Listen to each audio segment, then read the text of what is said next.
मौजूद हूँ और लगातार आप देख रहे हैं कि दिल्ली वक्फ बोर्ड और ख़ास तौर से शाही ईदगाह का मामला हो, चाहे दिल्ली वक्फ बोर्ड का मामला हो, लगातार इस वक्त मेरे साथ जो है शाहिद गंगोही साहब मौजूद हैं और आरटीआई एक्टिविस्ट है।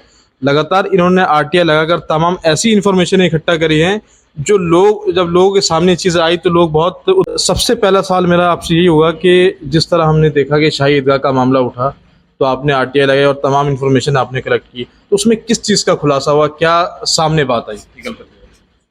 अगर इसकी बैकग्राउंड में जाएं तो ये 2018 में ये काम चालू हुआ। यूटी पैक जो दिल्ली गवर्नमेंट का, केजरीवाल सरकार का एक इदारा है जी। और उसने सिफारिश की कि रोड को वाइडनिंग करनी है और ये यहाँ झंडेवालान चौक पर गोल चक्कर पर जो रानी झांसी की स्टैचू है उसको शिफ्टिंग के लिए उन्होंने एक लेटर पीडब्ल्यूडी को लिखा। तो वहाँ से ये मामला गरमाया दिल्ली सरकार के लेटर की वजह से। तो पीडब्ल्यूडी ने फिर उसको फर्दर जो परसू करने की कोशिश की और फिर उसमें उन्होंने कमिश्नर कॉरपोरेशन को लेटर लिखा। तो लेटर लिखने के बाद कहा कि भाई हम ये यहाँ से शिफ्टिंग होनी है तो इसमें हमें एनओसी दी जाए। तो इन्होंने जो है वो कमिश्नर कॉरपोरेशन में उसमें संज्ञान लेते हुए उनको 2 जगह सजेस्ट की, बिलो रानी झांसी फ्लाईओवर और तो वो डीएम क्या नाम है उसका, दिल्ली क्लॉथ मिल डीसीएम चौक। जी जी। वो ऑलरेडी बहुत ज़्यादा डेवलप एरिया है जो डीडी ने डेवलप किया हुआ है। तो वहाँ शिफ्टिंग के लिए उन्होंने प्रपोज़ल 2020 में 27 फरवरी को स्टैंडिंग कमेटी के माध्यम से वो डीसीएम चौक के लिए उन्होंने स्टैंडिंग कमेटी से प्रपोज़ल रेजोल्यूशन पास कराया। इसके बाद मार्च के में एक संस्था उठती है, उसमें एक तो अपना रानी झांसी स्मारक समिति और दूसरा बद्री भगत टेम्पल सोसाइटी है झंडेवालान पर। उन्होंने ये लेटर लिखे कमिश्नर कॉरपोरेशन को और उसमें कहा कि ये शिफ्टिंग जो है बजाय डीसीएम चौक के राम कुमार मार्ग जो ये ईदगाह के पार्कों का हिस्सा है उसमें शिफ्ट करी जाए। इसको सपोर्ट में जो है वीना वर्मानी जो रमेश नगर की काउंसलर होती थी उस ज़माने में 2020 में, उन्होंने कमिश्नर कॉरपोरेशन को अपना खत लिखा और इसकी तायद की जो दोनों सोसाइटियों ने प्रपोजल रखा था। कमिश्नर कॉरपोरेशन को ये चाहिए था उस वक्त कि ईदगाह चूँकि बल्ली मारान विधानसभा और कुरैश नगर के पार्ट में आती थी, उसके जो लोकल काउंसलर है उसकी बात को भी उसमें सुना जाना चाहिए था और उनको बाईपास करते हुए ये स्टैंडिंग कमेटी का नया रेजोल्यूशन 2020 30 दिसंबर में नया रेजोल्यूशन पास करके ये इन्होंने कह दिया राम कुमार मार्ग जो ईदगाह के तरफ के आउटसाइड पार्क हैं वहाँ शिफ्ट कर दिया जाए। इस दरमियान में ईदगाह कमेटी ने दिल्ली माइनॉरिटी कमीशन का रुख किया और वहाँ एक कंप्लेंट फाइल करी कि भाई ये ईदगाह की जगह में लगाने की कोशिश हो रही है, हम स्टैचू की तो मुखालफत नहीं कर रहे लेकिन ये जगह हमारी है, ईदगाह की जगह है। वो ईदगाह की जगह वक्फ बोर्ड की डीडी की, ये थोड़ा इसको क्लियर करो। वो managing committee Delhi Waqf board बनाती है जी। तो जो वक्फ बोर्ड की जमीन, वक्फ बोर्ड की जगह है वो जी। जो गजट 1970 में दर्शाई गई है। लेकिन इसके अंदर जो कागजात हमें मुहैया हुए हैं 1908-9 इसकी जमाबंदी रिपोर्ट में कहा गया है कि वो जो जगह ईदगाह की है, ईदगाह के कब्ज़े में है जिसमें प्रेयर वगैरह होती है, तो उसमें साफ तौर पर लिखा है 31 बीघा 8 बिस्वा जगह है। वो तनाज़े की असल वजह यही है क्योंकि बीघा के अंदर वो डायमेंशंस दी हुई हैं 31 बीघा 8 बिस्वा। जिस ज़माने में आलमगीर के ज़माने में जब ये ईदगाह वजूद में आई तो उस वक्त जो बीघा था उसकी कन्वर्जेशन जो यूनिट थी वो 3025 स्क्वायर यार्ड पर बीघा होती थी, जिसके अनुसार 94,000 गज के आसपास वो जगह बैठती है। जिसमें ईदगाह का अंदर का जो हिस्सा है जो बिल्टअप स्ट्रक्चर है वो 500 फुट बाई 500 फुट है चौरस। हिस्टोरिकल जो किताबें हैं उसमें भी ये पैमाइश दी गई है और बाहर के जो आउटसाइड पार्क्स हैं वो 31 बीघा 8 बिस्वा जगह का हिस्सा है। अब 1938 से बीघा को कन्वर्ट कर दिया गया, जो दिल्ली में आज तक एप्लीकेबल है, लागू है। वो बीघा, एक बीघा को 1008 गज माना गया है। तो उसी आधार पर जो गजट 1970 है, उसमें जगह को 31 बीघा 8 बिस्वा को कन्वर्ट करके 31,601 स्क्वायर यार्ड दिखला दी गई। मैं समझता हूँ इस दरमियान में जो वक्फ बोर्ड के जो चेयरमैन आते रहे, ये बोर्ड वहाँ बनते रहे, उन्होंने इस तरफ तवज्जो देने की कोशिश नहीं की है। गजट में जो जगह दिखाई गई है वो हकीकत में 31 बीघा 8 बिस्वा है भी कि नहीं है, असल झगड़ा वहाँ से है। उसको करेक्शन की ज़रूरत थी, जो करेक्शन 1970 के बाद से टिल डेट नहीं कराया गया, और न किसी के इल्म में ये बात इस तरीके से थी। ये सर्वे कमीशनर की जिम्मेदारी बैठती है, वही डिमार्केशन करते हैं, तो उनको चाहिए था कि उसको क्लैरिफाई करते, क्योंकि बराबर हमारे वक्फ एक्ट में प्रोविज़न है सर्वे कमीशनर का। उसी की अथॉरिटी होती है कि वो किसी भी वक्फ प्रॉपर्टी का डिमार्केशन करेगा और एरिया निकालेगा वो। क्योंकि जगह आलमगीर के वक्त में आई है, तो वो मुरब्बी यूनिट क्या थी वो था। अब उस आधार पे जो जब माइनॉरिटी कमीशन में कमेटी के लोग इसको मसले को ले गए, तो वहाँ सेक्शन ऑफिसर उस ज़माने में जो वक्फ बोर्ड के थे, उनकी तरफ से एक बयान हल्फी दाखिल करा गया, और उसमें 31,651 स्क्वायर मीटर जगह ईदगाह की बतलाई गई, जिसमें बिल्टअप स्ट्रक्चर और उसके इतराफ़ के पार्क आउटसाइड, ये सब उसमें थे। तो फिर चेयरमैन कमिश्नर जब ये माइनॉरिटी कमीशन इस बात में हेयरिंग कर रहे थे, सुनवाई कर रहे थे, तो उन्होंने कहा कि भाई ये तो वक्फ की जगह है, और उन्होंने उसको स्टे कर दिया, स्टेटस को कर दिया। और फिर डीडीए से सवाल किया गया भाई आप अल्टरनेट जगह सुझाइए। तो वहाँ जो डिप्टी डायरेक्टर हॉर्टिकल्चर डिपार्टमेंट के थे डीडीए के, उन्होंने 3 जगह पॉइंट आउट करी। एक मामू भांजा की जगह, एक जो वहाँ टेलीफोन एक्सचेंज है वो, और एक दूसरी जगह वहाँ फैज़ रोड पर। फैज़ रोड के बारे में कॉरपोरेशन ने कहा कि फिजिबल नहीं है, क्योंकि वो जहाँ पर ये रानी झांसी रोड है उसकी विसिनिटी से अपोजिट साइड बैठता है, इसलिए उस जगह को उन्होंने रजामंदी नहीं दी, बाकी 2 जगह पे रहा। इस दरमियान में आते आते चूँकि कॉरपोरेशन जवाब दाखिल नहीं कर पाई थी, और बोर्ड जो है दिल्ली माइनॉरिटी कमीशन, वो भी अगस्त में अपनी मियाद पूरी करके ख़त्म हो गया, और अगस्त 2023 से फिर ये मामला 29 सितंबर में गालिबन ये दोबारा सामने आता है, 29 अगस्त सामने आता है। और डीडीए एमसीडी मिलकर, वो बड़े ताज्जुब की बात है कि कॉरपोरेशन का जो सीटीएसपी जोन है उसके ज्यूरिडिक्शन में वो ईदगाह आती है, बल्ली मरान का पार्ट है, लेकिन वहाँ करोलबाग जोन के लोग भेजे गए। इस सब के अलावा चूँकि वो स्टैंडिंग कमेटी का फैसला था, अब दिल्ली में 2022 में आम आदमी पार्टी की सरकार आ जाती है। वो रेजोल्यूशन पहले जो पास हुए थे भारतीय जनता पार्टी के शासनकाल में हुए, और जब 2022 में ये आ गई, और आम आदमी पार्टी का ही वो एजेंडा था इसको शिफ्टिंग के मामले में, उन्होंने भी इसमें लापरवाही बरती और 2022 से लेकर 2024 तक कोई संज्ञान इस मामले में नहीं लिया। लेकिन वहाँ की जो मैनेजिंग कमेटी थी वो क्या कर रही थी, उनके नॉलेज में नहीं थी सब चीज़ें? वो जो मैनेजिंग कमेटी थी वही तो 2020 में वहाँ चली गई थी ना, दिल्ली माइनॉरिटी कमीशन, उसी की तरफ से सारी प्रक्रिया चल रही थी। उनके जो आदमी थे वो उसको लुक आफ्टर कर रहे थे, तो उसमें ये चीज़ें चलती रही। वो कमीशन में ठीक से कार्रवाई चल रही थी, वक्फ बोर्ड ने भी अपना पक्ष रखा। शाहिद साहब, मेरा सवाल ये था कि क्यों ऐसी कंफ्यूजिंग पैदा कैसे हुई, ऐसी कंफ्यूजिंग क्यों पैदा हुई कि ये ज़मीन डीडीए की है वक्फ बोर्ड की? ऐसी कंफ्यूजिंग किसका खुलासा कैसे हुआ ये ज़मीन डीडीए के वक्फ बोर्ड की? ये सब थोड़ा सा जिसको लेके सब लोग कंफ्यूज है। असल में 4 अक्टूबर को ईदगाह की जो मैनेजिंग कमेटी थी वो हाई कोर्ट चली गई। 4 अक्टूबर 2024 ठीक, जब ये वहाँ जेसीबी वगैरह लेकर गए, और 6 अक्टूबर में दिल्ली हाई कोर्ट ने उस पर टिल फर्दर डेट, अगली डेट तक का स्टे गारंट कर दिया। अगली डेट 19 अक्टूबर 2024 लगाई गई थी।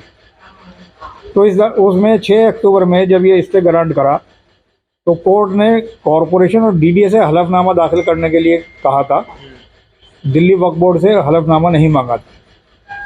लेकिन चूँकि कॉरपोरेशन के पास या डीडीए के पास ऐसा कोई डॉक्यूमेंट नहीं था जिसको वो हाई कोर्ट के सामने पेश कर सकते, तो चूँकि कॉरपोरेशन के कमिश्नर भी अश्वनी कुमार हैं और दिल्ली वक्फ बोर्ड के एडमिनिस्ट्रेटर भी अश्वनी कुमार है, उन्होंने बोर्ड के अफसरान को, अपने सबॉर्डिनेट ऑफिसर को अंडर प्रेशर करके वो दूसरा हलफनामा कोर्ट के अंदर दाखिल करा दिया जो दिल्ली मॉनिटरी कमीशन के बिल्कुल खिलाफ था।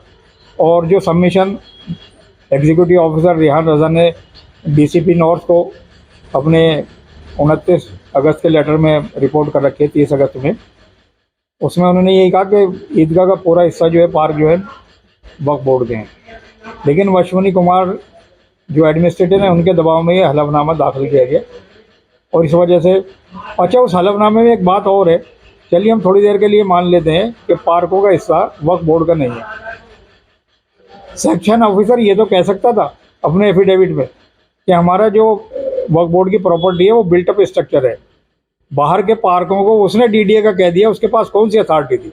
Section officer. सेक्शन ऑफिसर कब बोला उसने? ये कोर्ट के अंदर जो हलफनामा दाखिल अभी करंटली अच्छा, जो उन्होंने 19 सितंबर को दाखिल किया है, अच्छा 2024 में, उसमें कह दिया कि हमारी ईदगाह का हिस्सा है और बाकी के पार्क जो है डीडीए के। उनको क्या अथॉरिटी, किस अथॉरिटी की बुनियाद पर उन्होंने कहा हमारा? अच्छा, उसकी बिना पर उन्होंने वो मुजस्समा जो है वो एडजस्ट किया। फिर जब उसने कोर्ट में 19 सितंबर को सुनवाई नहीं हो सकी क्योंकि जज साहब आए नहीं थे, फिर 20 तारीख को उन्होंने दोनों पक्षों को सुना। पक्षों को सुनने के बाद जो है उन्होंने फैसला रिजर्व रख लिया और फिर 23 सितंबर को उसका फैसला सुना दिया कि चूंकि इसमें वक्फ बोर्ड ने खुद ही कह दिया कि पार्कों पे हमारा कब्जा नहीं है, हमारे हिस्सा नहीं है, वो डीडीए का है, तो अब बात ख़त्म हो जाती है, तो उनको ऑथोराइजेशन दे दिया। अच्छा, हमारे सुनने में एक चीज़ ये भी आई थी कुछ साल पहले, ये चीज़ लेटर सेक्शन ऑफिसर ने या वक्फ बोर्ड की तरफ से लिख के दिया गया था कि जो पार्क का जो हिस्सा है वो हमारा नहीं, वो डीडीए का है।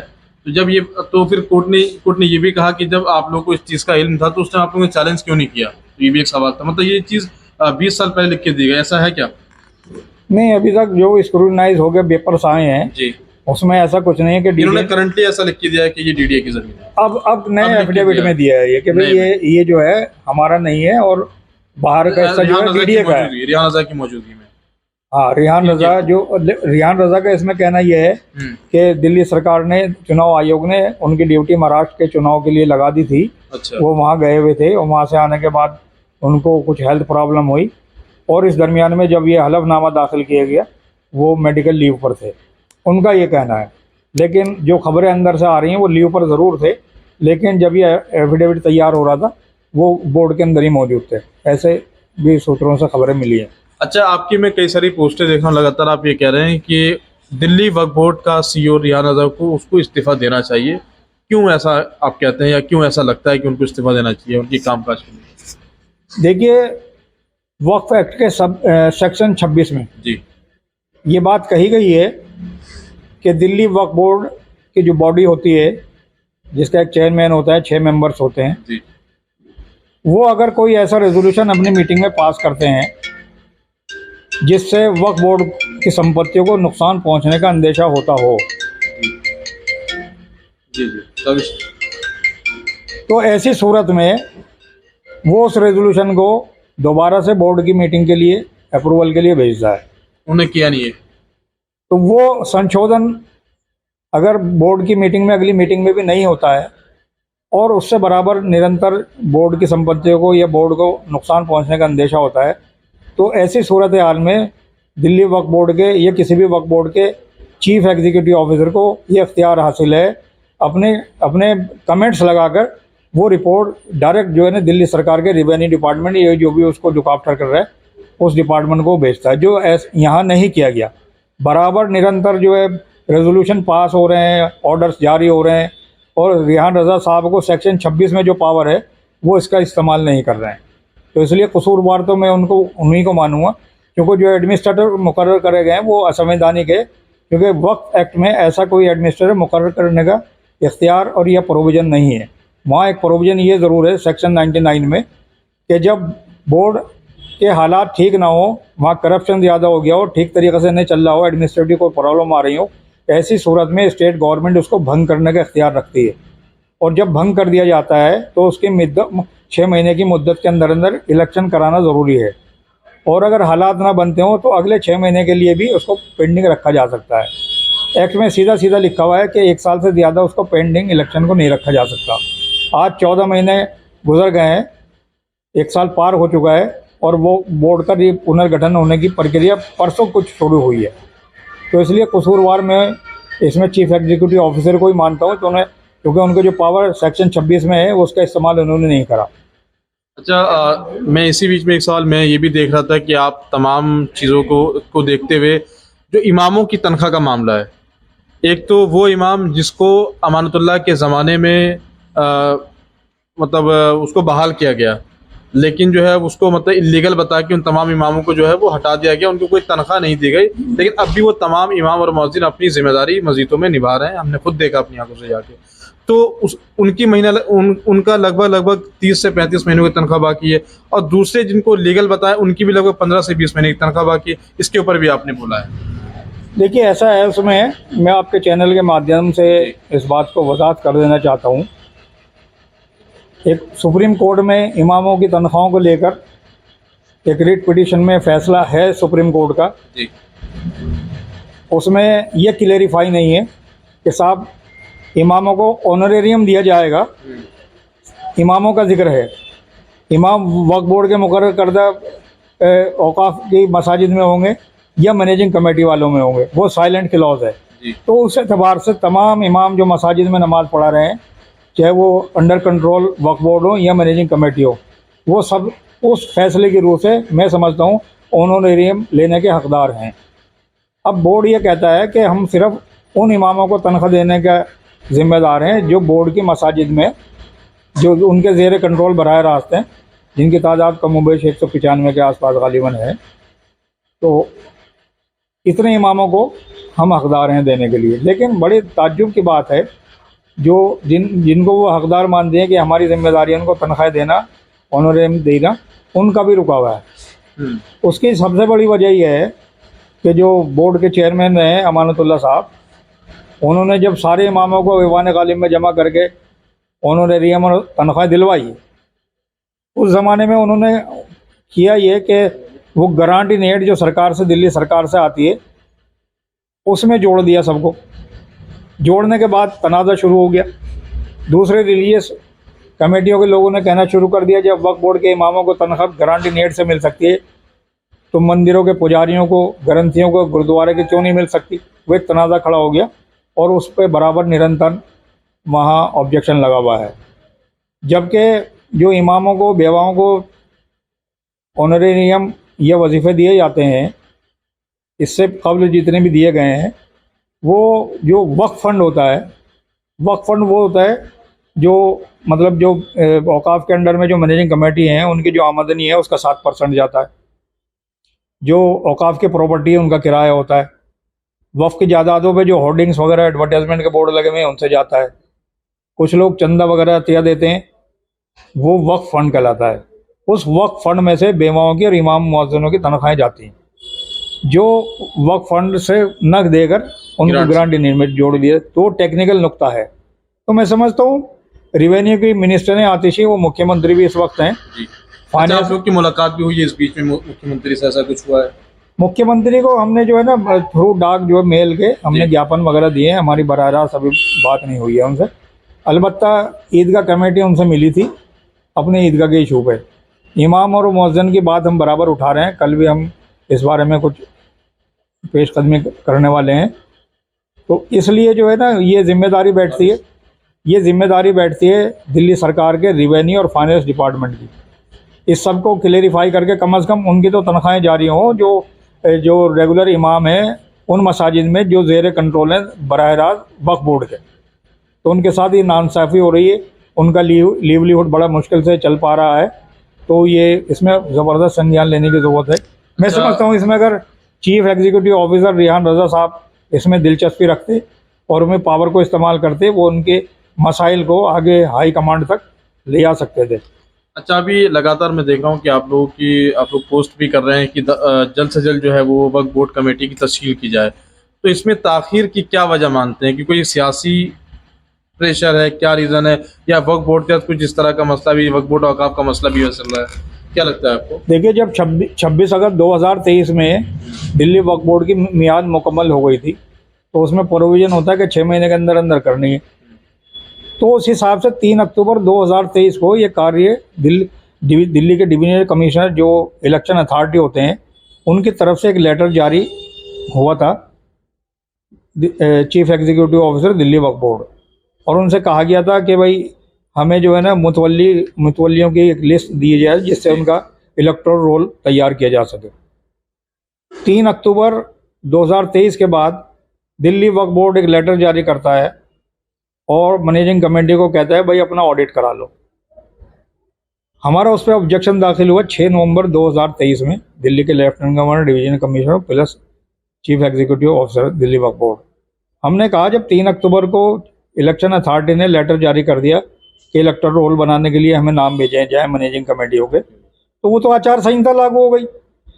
3 अक्टूबर 2023 से पहले जो जिन मैनेजिंग कमेटियों ने, मुतवल्लियों ने अपना ऑडिट करा लिया था, उनको कंसिडर किया जा सकता, क्योंकि एक्ट के मुताबिक ये है कि जिन मैनेजिंग कमेटियों की सालाना आमदनी 1 लाख रुपए है और वो सेक्शन 72 में डिफाइन है वो आमदनी कौन सी होगी, तो उसके एतबार से उन कमेटियों को कंसिडर करना चाहिए।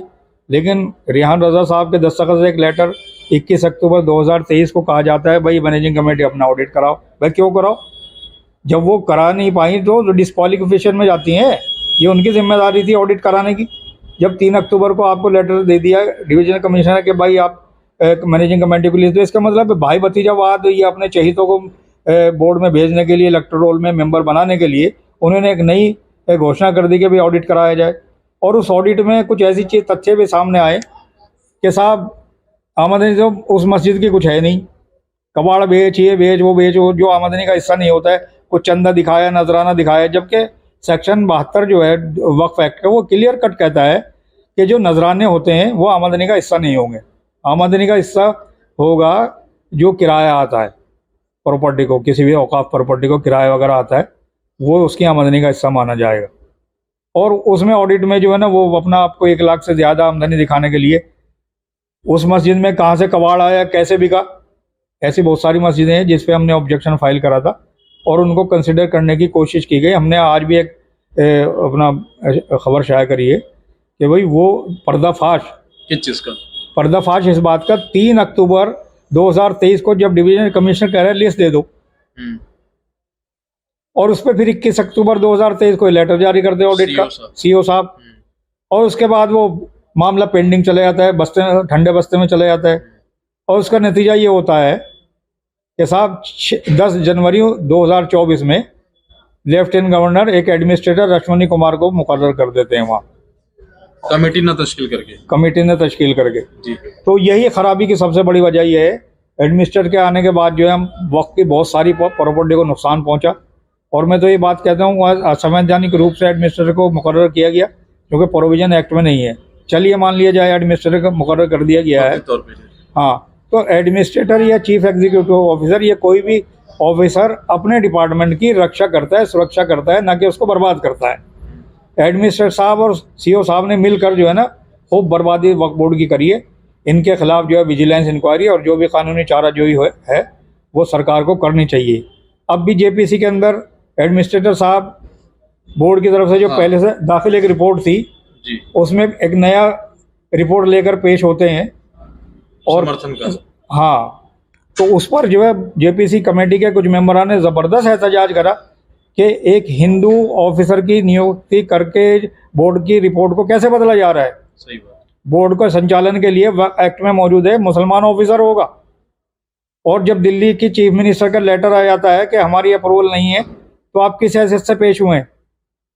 तो ये सारी चीज़ें हैं, तो उनको वहाँ से भी फटकार मिली है, सोशल मीडिया के माध्यम से भी ये चीज़ दबाव बना हुआ है कि भाई पुनर्गठन हो और इसमें एडमिनिस्ट्रेटर के खिलाफ कार्रवाई हो। तो मैं समझता हूँ एडमिनिस्ट्रेटर और चीफ एग्जीक्यूटिव ऑफिसर को अपनी चमड़ी बचाने के लिए दोबारा उसी लेटर के हवाले से 3 अक्टूबर 2023 के फिर पुनर्गठन की कार्रवाई को शुरू करना पड़ा है जो 30 अगस्त को जारी हुआ है मैनेजिंग कमेटियों के लिए कि आप अपने मुतवल्लियों के ये उन सदस्यों को नाम भेजिए जो इलेक्शन में हिस्सा ले सकें।